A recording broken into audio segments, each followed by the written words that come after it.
Lok Sabha vote পর্বের মধ্যেই ঘোষিত হলো রাজ্যে সাম্প্রতিককালে সবচেয়ে আলোড়ন ফেলা মামলা নিয়োগ দুর্নীতির রায়।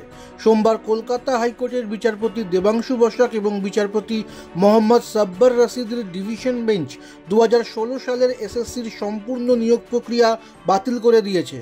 282 পাতার এই রায়ের ফলে শিক্ষক পদের পাশাপাশি গ্রুপ সি এবং গ্রুপ ডি মিলিয়ে বাতিল হয়েছে মোট 25,753 জনের চাকরি।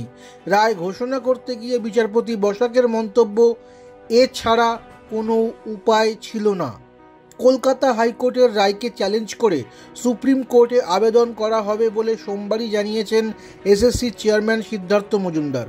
রাজ্যের শাসক দল তৃণমূল এসএসসি নিয়োগ মামলার রায়কে দুর্ভাগ্যজনক আখ্যা দিয়েছে। কলকাতা হাইকোর্টের রায়ে যে শিক্ষকেরা চাকরি হারিয়েছেন তাদের পাশে থাকার বার্তা দিয়েছেন মুখ্যমন্ত্রী মমতা বন্দ্যোপাধ্যায়। মঙ্গলবার রায়গঞ্জের জনসভা থেকে তিনি জানিয়েছেন, আদালতের সোমবারের রায়কে চ্যালেঞ্জ জানিয়ে উচ্চ আদালতে যাবেন তিনি। আদালতের সোমবারের রায়কে চ্যালেঞ্জ জানাবেন, কারণ এই রায়কে বেআইনি বলেও দাবি করেছেন মুখ্যমন্ত্রী।